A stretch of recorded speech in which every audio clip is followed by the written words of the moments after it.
Well, good day, YouTube, and welcome to another episode of the Albino Rhino Beer Review. Today, of the Rhino, and we're looking at a beer. Today's beer is from Saskatoon, Saskatchewan. It is from 9 Mile Legacy Brewing. It is this guy up here. 250 people have tapped it in with a 3.61 out of 5 overall. One person on my Facebook, one person on my Untapped list has tapped it in with a rating, and they've given it a 4.25. This is No.1 Durum Wheat Ale. Okay. So let's just put that back up there for right now because there is a little bit of a write-up here.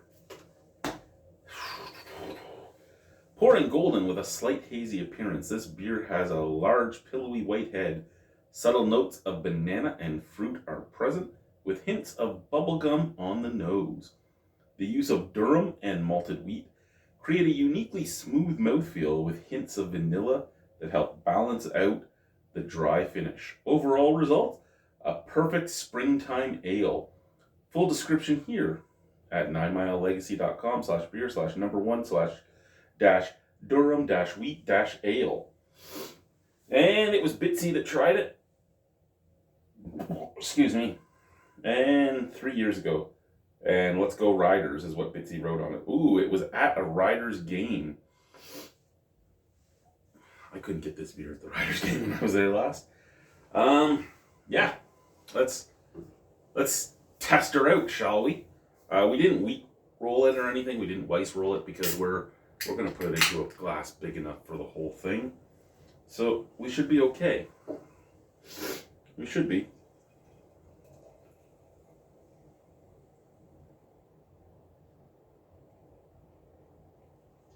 It's my ho-ho-ho wine goblet. My stemless wine goblet. So far, we have no haze. We're like crystal clear. It's going to be right near the bottom where we get the splooge, I think. Okay, we just have the bottom left. And right now, she is crystal clear. Oh, there we go. There's our splooge. But that splooge was not enough. When you say mildly hazy, you really mean mildly hazy. Like, I can still see my hand here. But there is a little bit of splooge in comparison to what it first poured as. Bright white head, nice snap, crackle, pop. Looks the part of a very nice beer. Lately, we've been sniffing from the glass first. So let's do the can first tonight.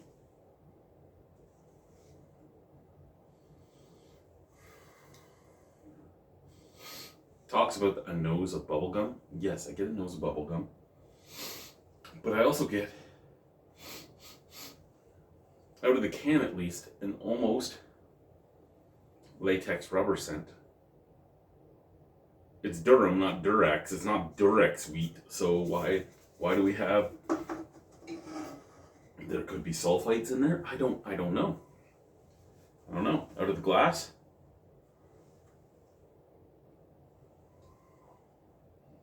Yeah, I'm getting a latex rubber scent.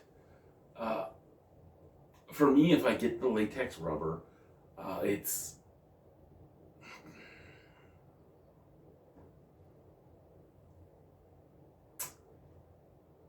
If I get latex rubber, it's a... It's usually sulfites for me. I'm a little perturbed because they made it sound like I was going to get all these scents. I mean, not saying that somebody else isn't going to smell them. I'm just not. I'm hoping that there's that little hint of vanilla and everything else that it spoke of. Let's see. Cheers. How old is this beer? Does it have a date on it? So this was in the advent calendar that was sold by District Brewing Company. So I don't know if it was brewed fresh or if it's the one from the spring, because that could be one of the reasons it's smelling the way it is too.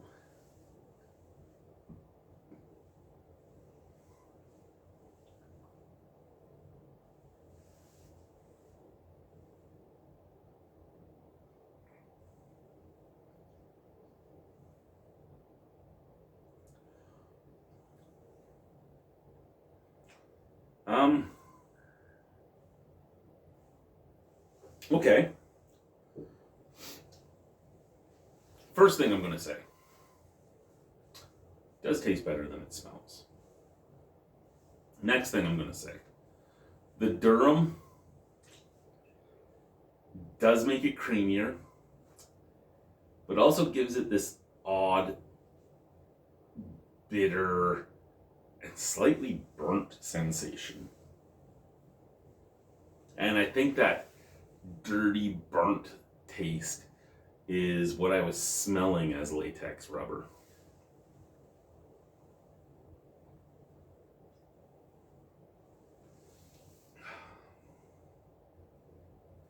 Medium bodied. It doesn't remind me of a wheat ale at all. This cold on a May evening or something like that, probably an A-OK beverage. This, where it's at right now, not really my cup of tea. And that's okay. It doesn't have to be my cup of tea. Excuse me.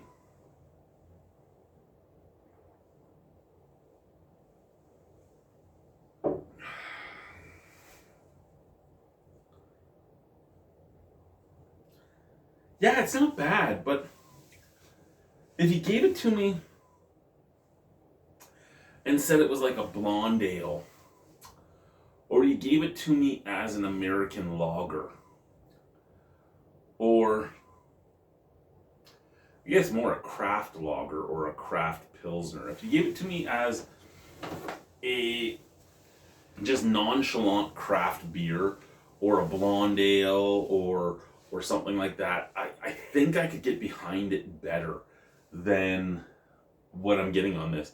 Now, maybe this is somewhat like Sparkle Puff from Flying Monkeys, and where in the keg or where in the fermenter it's being pulled from really depends on how good the beer is for you.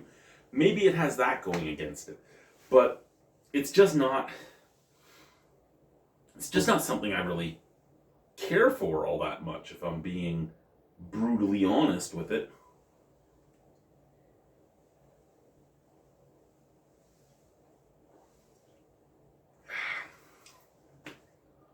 Yeah, it's not bad. It's just, to an extent, why? Could I see myself ever drink it again? Sure. Again, there's nothing wrong with it. Could I see myself buy it again?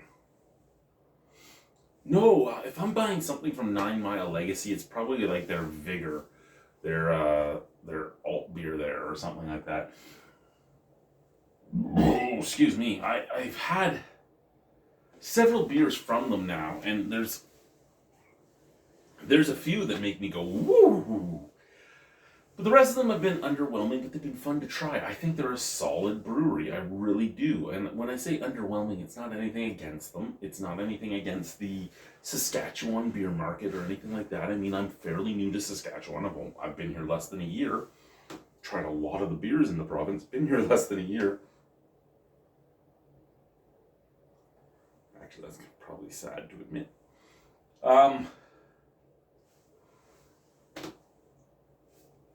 It's a solid beer. It's just not a beer I'm ever going to write home about or go out looking for or possibly buy again. So that's where I'm sitting. Do I buy it again or do I never buy it again? I don't think I could say I'd never buy it again because it's a fine beer. But if I'm looking for a wheat beer, I'm not buying it. If I'm just looking for a beer that I can enjoy, I think straight from the can cold would be better than in the glass, because I don't know what that smell is, but I don't like the smell. I have no problem with the taste. I'll give it a straight 7. I think that's fair, because like I said, I think I might buy it again one day, but I wouldn't go out of my way to find it. So number 1, Durum Wheat Ale from 9 Mile Legacy. Thank you guys. Bye-bye.